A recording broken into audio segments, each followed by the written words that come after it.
Hello friends, नमस्ते। चलिए आज हम स्टार्ट करेंगे हमारा next new topic that is Cartesian product, कार्तीय गुणा। सबसे पहले हम देखेंगे कार्तीय गुणा क्या होता है, कैसे हम उसको निकालते हैं। फिर 2 सेट पर, 3 सेट पर, 4 सेट पर, 5 सेट पर, मोर देन 2 सेट्स पर हम कैसे अप्लाई करते हैं। तो देखिए सबसे पहले होता क्या है कार्टेशियन प्रोडक्ट, कार्तीय गुणा। 2 समुच्चयों का लेके चल रहे हैं हम, तो हमने 2 सेट कंसीडर कर लिए ए और बी। 2 सेट ले लिए हमने ए और बी। फर्स्ट कंडीशन क्या है कि दोनों ही नॉन एम्प्टी होने चाहिए, डज नॉट इक्वल्स टू 5, अरिक्त नहीं होने चाहिए। ए और बी दोनों ही खाली नहीं होने चाहिए, मतलब कम से कम एक एलिमेंट होना चाहिए ए में भी और बी में भी। ए और बी अगर खाली होंगे तो हम उसका प्रोडक्ट नहीं निकाल पाएंगे। तो 2 समुच्चय ले लिए हमने ए और बी, और कैसे ले लिए, नॉन एम्प्टी सेट ए और बी। तब सबसे पहले हम उसके कार्टेशियन प्रोडक्ट को लिखते कैसे हैं। ए और बी का कार्तीय गुणा लिखा जाता है दोनों के बीच में क्रॉस लगा के। गुणा कर रहे हैं हम ए को बी से। 2 समुच्चयों को गुणा जब भी किया जाता है तो वो सिंपल मल्टीप्लिकेशन नहीं होता। 2 समुच्चयों को गुणा करने का सिर्फ एक ही मेथड होता है, और वो मेथड होता है कार्टेशियन प्रोडक्ट, कार्तीय गुणा। अब करते कैसे हैं, लिखते तो हम क्रॉस से हैं। ए और बी 2 समुच्चयों को हमने गुणा कर दिया, तो दोनों के बीच में हमने क्रॉस लगा दिया।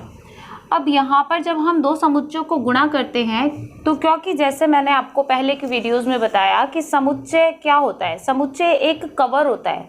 अगर हमने ए से रिप्रेजेंट किया, बी से किया, सी से किया, डी से किया, या किसी नेम से किया, कोई फ़र्क नहीं पड़ता है, वो एज अ कवर है। जो भी प्रोसेसिंग होती है सिर्फ और सिर्फ एलिमेंट्स पर होती है। अगर हम यूनियन, इंटरसेक्शन, डिफरेंस भी निकालते हैं तो वो हम सिर्फ और सिर्फ उसके एलिमेंट्स से निकालते हैं। तो सेम एज यहाँ प्रोडक्ट भी जब हम निकालेंगे तो उसके एलिमेंट्स से ही निकालेंगे। आप सेट को A B C D E F किसी से भी रिप्रेजेंट कर सकते हैं, लेकिन जो काम होगा वो सिर्फ और सिर्फ उसके अवयवों पर होगा।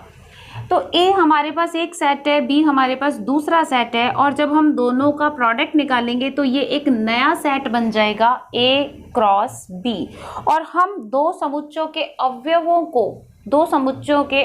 को गुणा कैसे करते हैं। तो गुणा करने के लिए हमें सिर्फ पेयर्स बनाने होते हैं, हम सिंपल मल्टीप्लाई नहीं करते। जैसे 2 और 3 है तो हम साधारण गुणा कर 6 नहीं लिखेंगे, क्योंकि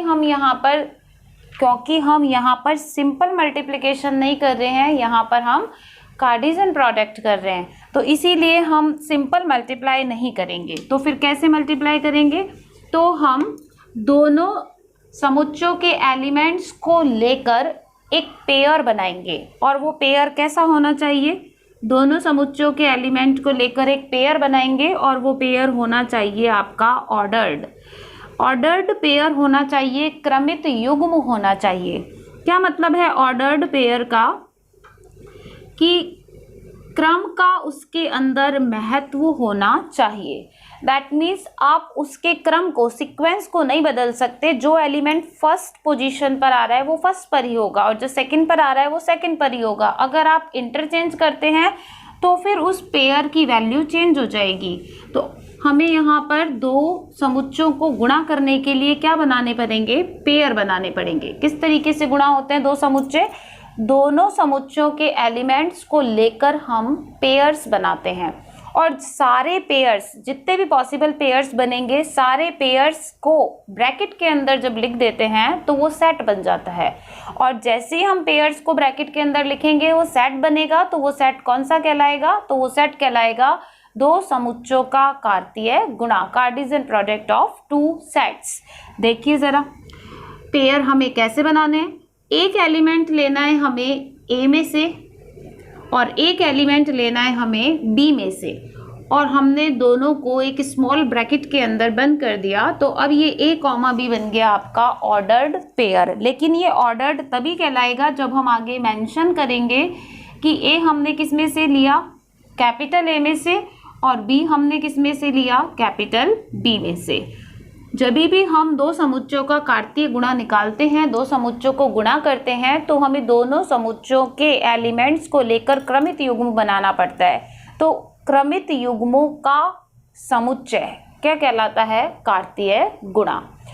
कार्तीय गुणा करने के लिए हमें क्रमित युग्म बनाने होते हैं और ये युग्म क्रमित तब कहलाते हैं जब फर्स्ट एलिमेंट फर्स्ट सेट से लिया जाए और सेकंड एलिमेंट सेकंड सेट से लिया जाए। फर्स्ट एलिमेंट फर्स्ट सेट का हो, सेकंड एलिमेंट सेकंड सेट का हो, तो जो पेयर बनेगा वो ऑर्डर्ड होगा और ऐसे सारे ऑर्डर्ड पेयर का सेट समुच्चय कहलाता है दो समुच्चयों का कार्तीय गुणा। फॉर एग्जाम्पल, हमने एक सेट कंसीडर किया ए जिसके अंदर एलिमेंट्स ले लिए 1 2 3 और एक और सेट लिया बी जिसके अंदर एलिमेंट्स ले लिए small A and small B. अब अगर मुझे दोनों का कार्तीय गुणा निकालना है तो मुझे ए और बी के एलिमेंट्स को लेकर पेयर बनाने हैं। अब मैं ए का एलिमेंट ले लेती हूँ 2 और बी का एलिमेंट ले लेती हूँ ए और मैंने पेयर बना दिया 2, a। 2 तो किस में से लिया? ए में से, और ए इसमें से लिया बी में से। तो 2, a जो मैंने पेयर बनाया है, ये पेयर किसके अंदर बिलोंग करेगा? ये पेयर बिलोंग करेगा ए क्रॉस बी के अंदर। फर्स्ट एलिमेंट जिस सेट का होगा उसे फर्स्ट प्लेस पर लिखा जाएगा, सेकंड एलिमेंट जिस सेट का होगा उसे सेकंड पर लिखा जाएगा और दोनों के बीच में क्या लगा दिया जाएगा? क्रॉस। तो क्रॉस का मतलब क्या हुआ? क्रॉस का मतलब हुआ दोनों समुच्चयों के क्रमित युग्मों का समुच्चय, दोनों समुच्चयों के ऑर्डर्ड पेयर का सेट। अब ये तो सिर्फ इसका एक एलिमेंट है, 2, a जो मैंने पेयर बनाया वो सिर्फ इसका एक पेयर है। और कितने पेयर्स मैं इसके बना सकती हूँ? तो मैं और इसके पेयर्स देखिए कौन कौन से बना सकती हूँ। मैं 1 के साथ भी a ले सकती हूँ, 3 के साथ भी a ले सकती हूँ, 2 के साथ b ले सकती थी, 1 के साथ b ले सकती थी। तो इस तरीके से हम जब पेयर बनाएंगे तो वो पेयर भी हम क्रम से बनाएंगे, जिससे क्या होगा? कोई भी पेयर हमारा छूटेगा नहीं या फिर कोई भी पेयर हमारा रिपीट नहीं होगा। तो अब देखिए, जब आपको क्या निकालना है? a क्रॉस b, तो हमें यहाँ पर क्या ध्यान में रखना है कि पहला सेट a है तो पहले पेयर के अंदर पहला एलिमेंट a का होना चाहिए। दूसरा सेट b है तो पेयर के अंदर दूसरा एलिमेंट b का होना चाहिए। तो हम a से शुरू करेंगे। सेट A के समुच्चय A के एक एक एलिमेंट को लेते जाएंगे और समुच्चय B के सारे एलिमेंट्स के साथ उसके पेयर्स बनाते जाएंगे। कैसे? देखिए, सबसे पहले मैंने A का एक एलिमेंट ले लिया 1 और अब इस 1 के साथ मैंने समुच्चय B के जितने भी एलिमेंट्स हैं सबके एक एक करके पेयर बना दिए। 1 का मैंने A के साथ भी बना दिया, 1 का मैंने B के साथ भी बना दिया। अब क्योंकि समुच्चय B में 2 ही अवयव हैं तो दोनों के साथ बना दिया मैंने किसका पेयर? 1 का। 1 का मैंने दोनों के साथ पेयर बना दिया। 1 का इन दोनों के अलावा किसी और के साथ पेयर नहीं बन सकता था तो पॉसिबल पेयर ये बने। अब मैं समुच्चय A के दूसरे एलिमेंट पर आ जाती हूँ। दूसरा एलिमेंट है 2, तो 2 का भी मैंने ऐसे ही B के दोनों एलिमेंट्स के साथ पेयर बना दिया, 2, a 2, b and same as third element 3, a और 3, b। इसके अलावा और कोई पॉसिबल पेयर्स नहीं बनेंगे। देखिए, समुच्चय A के सारे अवयवों के क्रमित युग्म समुच्चय B के सारे अवयवों के साथ बना दिए। सेट A के अंदर अब ऐसा कोई एलिमेंट नहीं है जिसका पेयर B के साथ ना हो, तो B के सारे और A के सारे लेकर हमने ये पॉसिबल पेयर्स बना दिए। अब ये सारे पेयर ऑर्डर्ड हैं क्योंकि सब पेयर में अगर आप देखोगे तो पेयर के फर्स्ट एलिमेंट, सारे पेयर के फर्स्ट एलिमेंट सेट A के हैं और सेकंड एलिमेंट सेट B के हैं। लेकिन अभी सिर्फ ये पेयर्स हैं, हमें इसको सेट बनाने के लिए ब्रैकेट के अंदर लिखना पड़ेगा। तो हमने मिडिल ब्रैकेट और लगा दिया, तो अब ये बन गया हमारा A cross B, Cartesian product of A cross B का कार्तीय गुणा। तो ये हमारा समुच्चय बन गया। कौन सा समुच्चय कहलाएगा? ये कार्तीय गुणा कराने पर जो हमें आंसर मिला वो वाला समुच्चय कहलाएगा। अब A अलग नहीं है, B अलग नहीं है, A और B इंडिविजुअल ये है, लेकिन इनके जब हमने प्रोडक्ट कर दिया, ऑपरेशन लगा दिया प्रोडक्ट का, तो फिर हमारे पास ये नया सेट बना और ये नया सेट बनेगा इस तरीके से। अब क्या चीज़ ध्यान में रखने की है? देखिए, जब आप सिंगल सेट ले रहे हैं, A ले रहे हैं, तो यहाँ एलिमेंट सिंगल लिखे हुए हैं 1, 2, 3, 4 same as A, B, C। लेकिन हम जब भी प्रोडक्ट लेते हैं किसी भी सेट का, दूसरे सेट के साथ, तो प्रोडक्ट के अंदर कोई भी एलिमेंट सिंगल नहीं होता। एलिमेंट किस फॉर्म में होते हैं? एलिमेंट हमेशा पेयर की फॉर्म में होते हैं। वो पेयर 2 एलिमेंट का भी हो सकता है, वो पेयर 3 एलिमेंट का भी हो सकता है, वो पेयर 4 एलिमेंट का भी हो सकता है। डिपेंड कर रहा है कि आप 2 सेट्स का कार्टेशियन प्रोडक्ट निकाल रहे हैं, 3 सेट का कार्टेशियन प्रोडक्ट निकाल रहे हैं, 4 का, 5 का, कितने सेट का निकाल रहे हैं। अभी हमने 2 सेट का निकाला है, तो पेयर के अंदर कितने एलिमेंट्स आ रहे हैं? हर पेयर के अंदर 2 ही एलिमेंट आ रहे हैं। और number of pairs, number of element of set A cross B, अगर आपसे पूछा जाए समुच्चय ए क्रॉस बी के अवयवों की संख्या कितनी है, तो ए क्रॉस बी के अवयव है कौन से? पेयर हैं।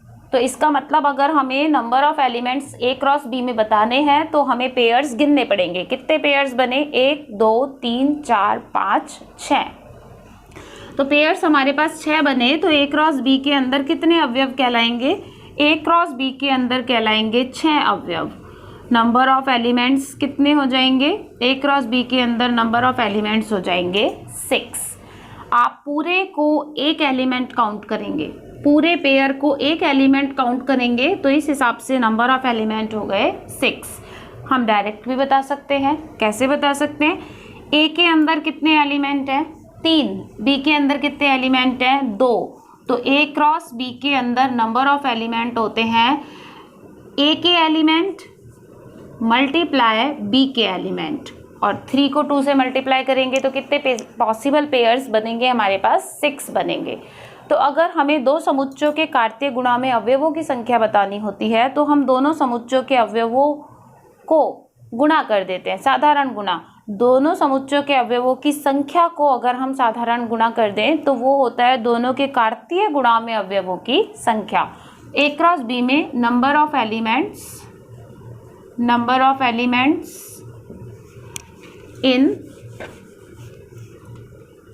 सेट ए क्रॉस बी, तो क्या हो जाएगा? Number of elements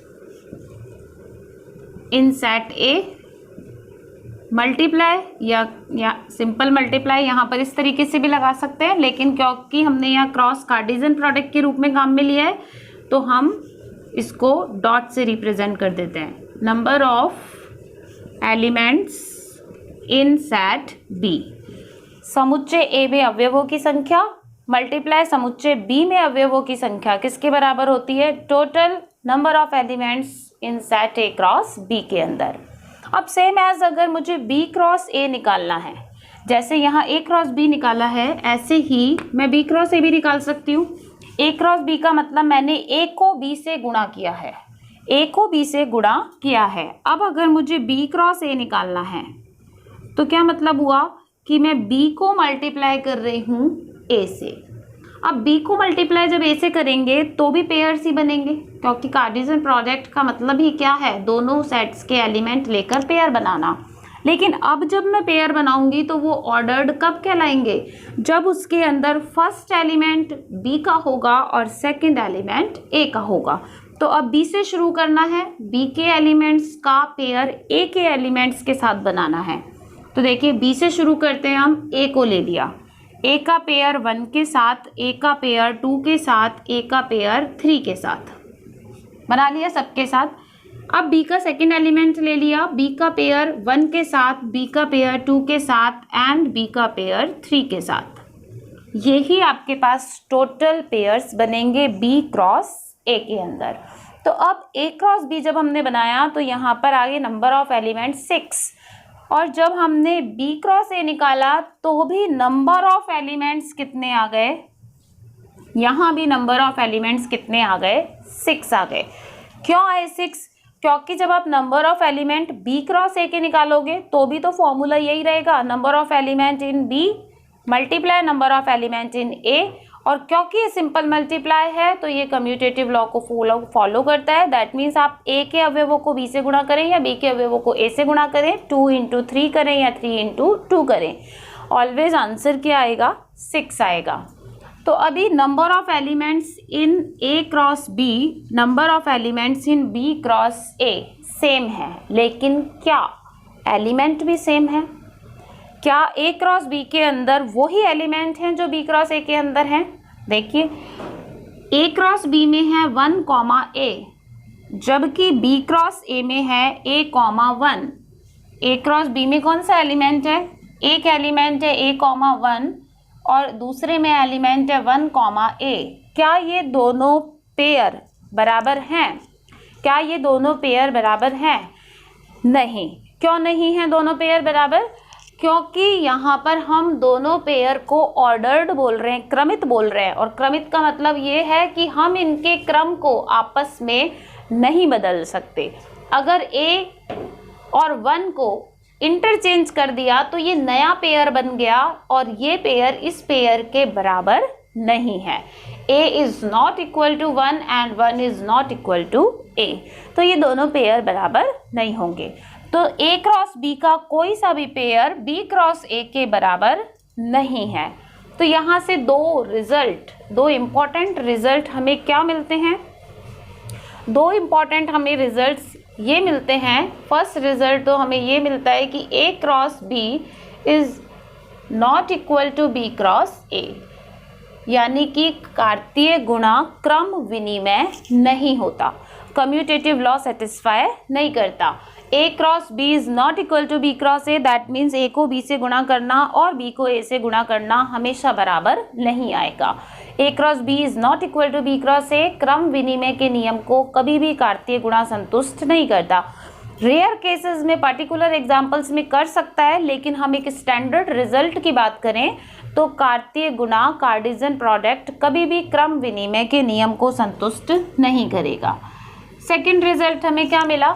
a cross b और b क्रॉस a समान समुच्चय तो नहीं है, लेकिन a क्रॉस b और b क्रॉस a तुल्य समुच्चय हैं। टाइप ऑफ सेट्स भी हमने एक वीडियो में डिस्कस किए थे, और टाइप ऑफ सेट्स के बारे में जब हमने पढ़ा तो समान समुच्चय और तुल्य समुच्चय फर्स्ट और सेकंड टाइप ही पढ़े थे।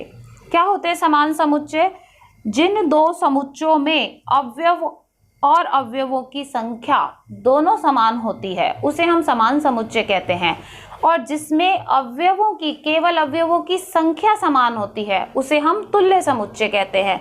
तो यहाँ देखिए नंबर ऑफ एलिमेंट्स बराबर हैं लेकिन एलिमेंट्स बराबर नहीं हैं, तो नंबर ऑफ एलिमेंट्स बराबर होने से ये हो गए equivalent set. a cross b is always equivalent to b cross a, but a cross b is not equal to b cross a। बराबर नहीं होते लेकिन तुल्य होते हैं। तो ये हमने देखा दो समुच्चयों पर कार्तीय गुणा। अब हम इसी के जैसे तीन समुच्चय की अगर बात करें तो हमने तीन समुच्चय कंसीडर कर लिए a, b एंड c। फिर से वही कंडीशन कि तीनों ही नॉन एम्प्टी होने चाहिए, रिक्त होने चाहिए, कम से कम एक एलिमेंट होना चाहिए, क्योंकि नंबर ऑफ एलिमेंट अगर 0 हुए किसी एक में तो हम पेयर नहीं बना पाएंगे, और जब पेयर नहीं बना पाएंगे तो फिर हमारा कार्टेशियन प्रोडक्ट नहीं होगा। अब हम 2 की जगह कितने समुच्चय ले रहे हैं? 3 समुच्चय। तो 3 समुच्चय के लिए भी फॉर्मूला सेम ही रहेगा, a cross b cross c। 3 समुच्चयों को कार्तीय गुणा किया हमने a cross b cross c से। तो कैसे गुणा करेंगे? गुणा करने का सीधा सीधा मतलब है कि हमें पेयर बनाना है। किस किस का पेयर बनाना है? a के एलिमेंट, b के एलिमेंट और c के एलिमेंट। तो अब जो पेयर हमारा बनेगा वो पेयर बनेगा 3 एलिमेंट का। तीनों के एक एक एलिमेंट लेकर हम ऑर्डर्ड पेयर बनाएंगे, और ऑर्डर्ड तब कहलाएगा जब हम आगे इसको डिफाइन करेंगे। a belongs to a, b belongs to b and c belongs to c। First element first set का, सेकंड एलिमेंट सेकंड सेट का, थर्ड एलिमेंट थर्ड सेट का। तो अब ये जो पेयर बना, ये पेयर, इस तरीके के सारे पेयर किसके अंदर आएंगे? a cross b cross c के अंदर। सेम एज हम b cross c cross a भी निकाल सकते हैं, पहला b का, दूसरा c का, तीसरा a का। c cross a cross b भी निकाल सकते हैं, ठीक। इसके अलावा हम a cross c cross b भी निकाल सकते हैं। फिर हम यहाँ पर c cross b cross a भी निकाल सकते हैं, और b cross a cross c भी निकाल सकते हैं। टोटल हम 3 सेट को लेकर कितने तरीकों से कार्टेशियन प्रोडक्ट कर सकते हैं, that is factorial 3 is equal to 6 तरीकों से। ये परम्यूटेशन कॉम्बिनेशन जब हम पढ़ते हैं तो वहाँ हम देखते हैं कि हम कितने तरीके से अरेंज कर सकते हैं।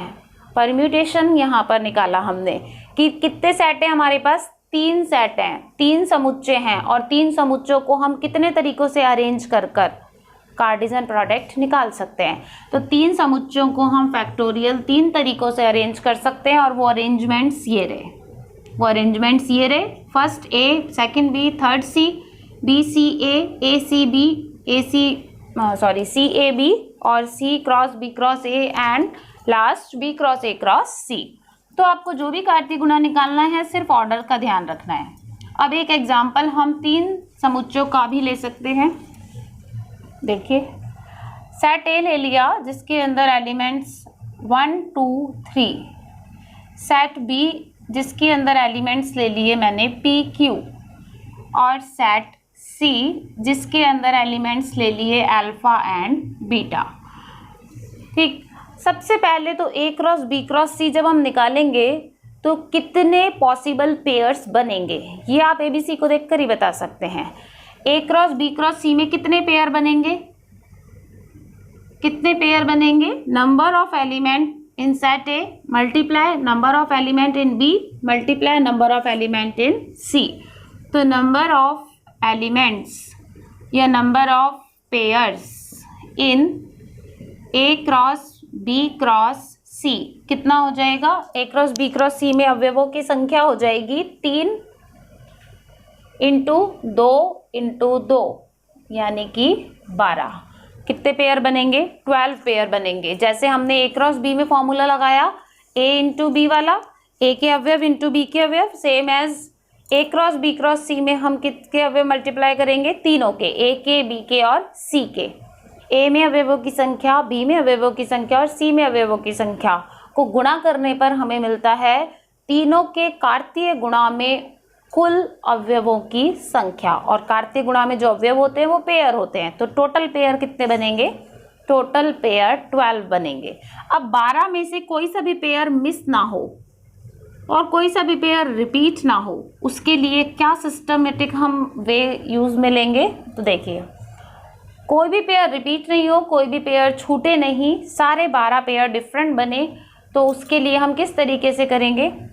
सबसे पहले हम ए का एक एलिमेंट लेंगे, फिर बी का एक एलिमेंट लेंगे, यानी फर्स्ट एलिमेंट ए का, फर्स्ट एलिमेंट बी का, और फिर लास्ट वाले सेट से यानी सी के जितने भी एलिमेंट है सबके साथ पेयर बना देंगे। फर्स्ट एलिमेंट ए का लेंगे, फर्स्ट एलिमेंट बी का लेंगे, और सी के सारे एलिमेंट्स के साथ पॉसिबल पेयर बना देंगे।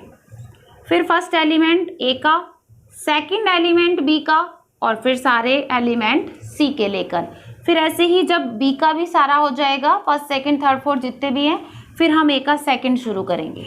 लाइक दैट, ए का ले लिया हमने फर्स्ट एलिमेंट 1, बी का ले लिया फर्स्ट एलिमेंट p, और सी के कितने एलिमेंट हैं, 2 हैं। तो अब 1, p के साथ एक बार मैंने अल्फा ले लिया, और 1, p के साथ एक बार मैंने बीटा ले लिया। ठीक, 1, p के साथ एक बार मैंने अल्फा लिया, और 1, p के साथ एक बार मैंने बीटा लिया। तो 1, p के साथ 2 ही पेयर बनेंगे सी के। तो अब 1, p के साथ दोनों पेयर बन चुके, तो अब हम ए का तो फर्स्ट ही रख रहे हैं, p की जगह b का सेकंड एलिमेंट ले रहे हैं q, b का सेकंड एलिमेंट q ले लिया। तो अब 1, q का C के दोनों एलिमेंट्स के साथ 2 पेयर बनेंगे, 1, q, alpha and 1, q, beta. बन गए 4 पेयर, और ये चारों पेयर हमने जब बनाए तो अभी ए का हमने सिर्फ एक ही एलिमेंट लिया, फर्स्ट एलिमेंट। ए का फर्स्ट लेकर बी के सारे पॉसिबल, सी के सारे पॉसिबल।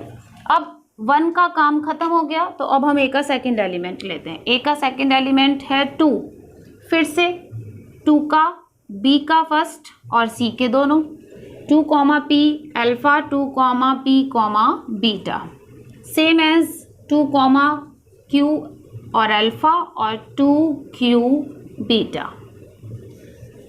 2 का भी खत्म। अब हम ए का तीसरा एलिमेंट ले लेते हैं 3, 3 का फिर p के साथ और अल्फा के साथ, 3p का बीटा के साथ और 3q का अल्फा के साथ और 3q का बीटा के साथ। तो ये हमारे हो गए टोटल 12 पेयर, 12 अवयव हो गए, 12 पेयर बन गए और इन 12 पेयर्स को ब्रैकेट में लिखते ही ये बन गया 3 समुच्चयों का कार्तीय गुणा A cross B cross C, जिसके अंदर नंबर ऑफ एलिमेंट्स हम पहले ही देख सकते हैं, A के अंदर अवयव इंटू B के अंदर अवयव इंटू C के अंदर अवयव। तो ये इस तरीके से हम निकालते हैं 3 समुच्चयों का कार्तीय गुणा। आप यहाँ पर A cross B cross C की जगह B cross C cross A भी निकाल सकते थे। तो हमें क्या करना होगा, फर्स्ट B का, सेकंड C का और थर्ड A का। फिर एक चीज़, एलिमेंट्स तो अलग अलग आएंगे क्योंकि पेयर का ऑर्डर चेंज हो जाएगा। तो पेयर का ऑर्डर चेंज होने पर ये दोनों समुच्चय बराबर नहीं होंगे लेकिन इक्विवेलेंट होंगे, क्योंकि नंबर ऑफ पेयर्स यहाँ भी 12 है और नंबर ऑफ पेयर्स यहाँ भी 12 ही आएंगे। 2 into 2 into 3 again equals to 12। तो ये इस तरीके से हम कार्टेशियन प्रोडक्ट निकालते हैं। तो कार्टेशियन प्रोडक्ट चाहे 2 सेट्स का हो चाहे 3 सेट का हो, लेकिन जब भी हम कार्टेशियन प्रोडक्ट निकाल रहे हैं तो हमारे माइंड में स्ट्राइक हो जाना चाहिए कि अब बात पेयर की हो रही है, सिंगल एलिमेंट्स की नहीं हो रही। नंबर ऑफ एलिमेंट्स का जो फॉर्मूला होता है वो आपके पास होता है नंबर ऑफ एलिमेंट्स